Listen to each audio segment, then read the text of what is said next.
Fala, piazada, beleza? Sejam muito bem-vindos para mais um vídeo aqui no canal do Hora da Roça. E no vídeo de hoje o que eu trago aqui a vocês é como cultivar da maneira mais correta possível essa que é uma das plantas mais utilizadas na jardinagem e na ornamentação devido às suas características botânicas. E que depois de você assistir esse vídeo, com certeza vai despertar interesse e você vai querer ter ela aí na sua casa ou na sua chácara, sítio, dentre outros. Bom, esse é o famoso manacá da serra anão, lembrando que possuem outras variações como o manacá da serra, que atinge um porte bem maior. Mas antes de tudo eu preciso que você deixe aquele like para poder apoiar o canal. Não esqueçam de estar se inscrevendo e compartilhando para amigos e familiares, vocês não têm noção quanto isso me ajuda. E também ative o sininho de notificações para poder receber os próximos vídeos, esses que são semanais todos os sábados às 11 horas da manhã. Vídeos bem completos como esse, onde você pode estar conhecendo plantas que talvez você nunca tenha visto na vida, ok, turma? Antes de estar iniciando propriamente o cultivo da muda, falando um pouco sobre profundidade de cultivo, espaçamento, adubação, todos os tratos culturais em geral, eu irei comentar algumas características botânicas sobre a planta para que você conheça ela um pouco mais e saiba como manejá-la da maneira mais correta possível.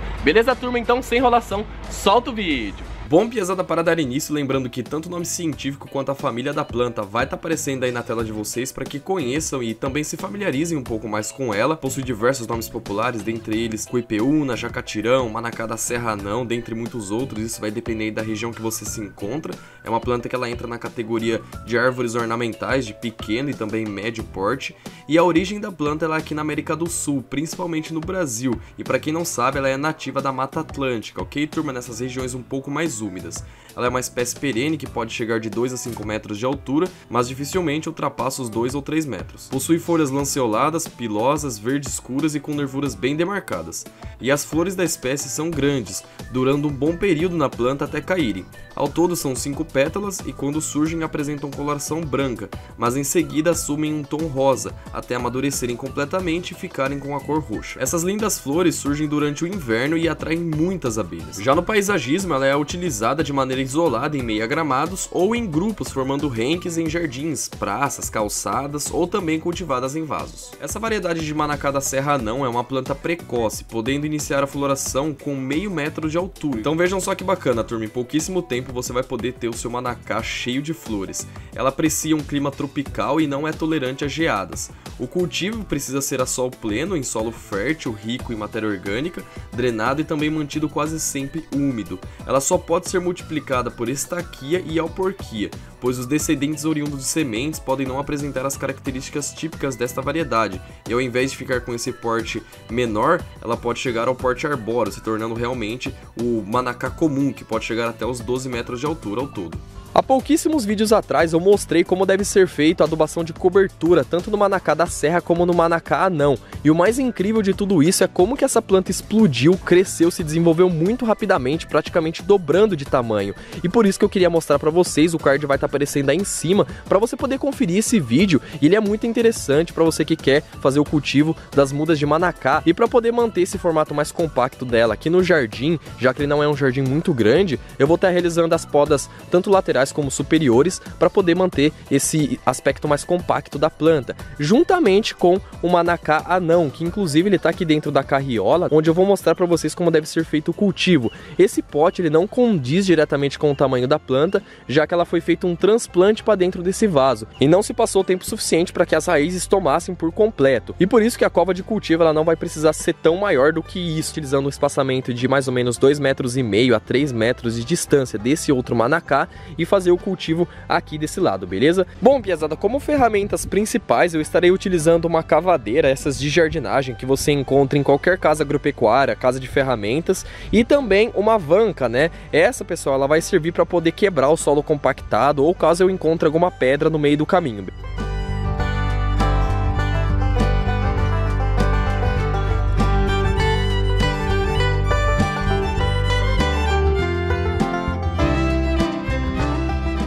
Para uma muda no porte que está aqui dentro desse vaso, 60 centímetros de profundidade por aproximadamente 50 de largura já é mais do que o suficiente. Essa planta ela não está preenchida dentro desse torrão inteiro. Ela deve ter aqui algo em torno de 20 a 30 centímetros de torrão no máximo. E agora passando para os insumos que você pode utilizar para que a sua planta ela cresça vigorosamente, como também de forma bem rápida. Bom, piazada, para dar início estarei adicionando um balde desse que vai dar aproximadamente algo em torno de 20 kg de terra vegetal, uma terra adubada podada e também estercada para estar forrando a base dessa cova, para que quando as raízes se aprofundarem, elas encontrem esse solo de melhor qualidade. Aí na casa de vocês, tentem adequar essa mistura, esse preparo de plantio para o tamanho da cova e o tamanho da muda que você tiver disponibilidade. Pessoal, aqui à frente eu tenho 2 sacos com 2 tipos de esterco distintos. Esse primeiro seria o esterco bovino curtido e aqui na lateral direita seria a cama de frango, né? Ou seja, o esterco de galinha e tudo mais. O esterco de galinha, ou seja, a cama de frango, ela possui uma alta taxa de nitrogênio e por isso não deve ser colocado tanto como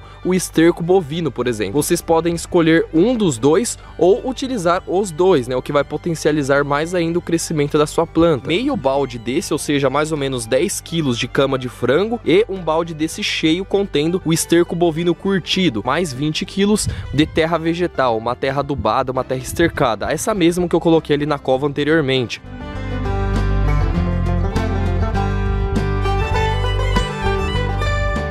Somente esses 3 itens mostrados já seriam suficientes, porém para garantir que essa planta ela vai receber uma suplementação adequada, como também balanceada, eu resolvi colocar meio quilo, né, de adubo NPK 10-10-10 e também eu estarei adicionando o bocashi, que para quem não sabe, ele é um adubo mais orgânico, que ele também contém esses nutrientes, além de outros que acabam melhorando tanto a parte física e química do solo, e por isso que eu recomendo vocês estarem utilizando. E caso você queira conhecê-lo um pouco melhor, assiste o vídeo fazendo adubação de cobertura no Manacá da Serra, onde eu expliquei certinho a função de cada um, beleza? Então assiste aí, galera. E por final, após adicionar tudo isso que eu comentei, faça uma boa mistura para deixar tudo bem homogêneo e depois é só adicionar na cova junto com a muda, ok?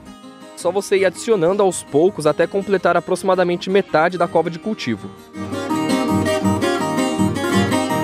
Caso você queira reutilizar o recipiente onde a sua muda ela estava, é só você dar várias batidinhas de leve, utilizando um martelo ou outra ferramenta, lembrando que o solo ele precisa estar úmido, e você retira a muda do recipiente sem estragar. Já no meu caso, como eu não ia reutilizar, né, eu simplesmente cortei utilizando uma faca, fiz 2 cortes e retirei a muda de dentro. E também eu já fiz um desbaste, retirando o solo em que a raiz ainda não havia chegado. É só você colocar com bastante cuidado a muda dentro da cova sem danificar ela. E depois completar as laterais com a mistura que foi feita anteriormente, até chegar aí na altura limite, ok? Se você reparar bem, aqui no meu caso eu não cheguei ainda na metade da cova com a mistura que foi feita, então eu vou adicionar um pouco mais para poder nivelar a planta.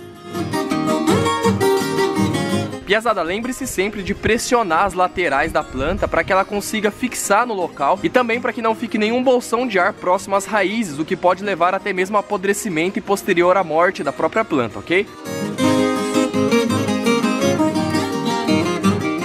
E por fim, piazada, porém não menos importante, eu sugiro e recomendo você estar adicionando uma camada de 5 a 10 centímetros de grama roçada, de folhas secas, para poder manter a umidade do solo, como também a diversidade ali, já que essa matéria seca ela vai se decompondo com o passar do tempo e também disponibilizando mais e mais nutrientes, melhorando a qualidade do solo, ok? Então, só tá colocando aí e depois fazer novamente uma boa rega. Bom, piazada, mas o vídeo foi esse, eu espero que vocês tenham gostado de coração, já sabe, deixa aquele like para poder apoiar o canal.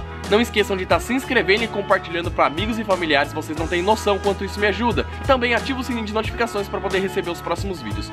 Grande forte abraço a todos, fiquem com Deus, valeu, falou e fui!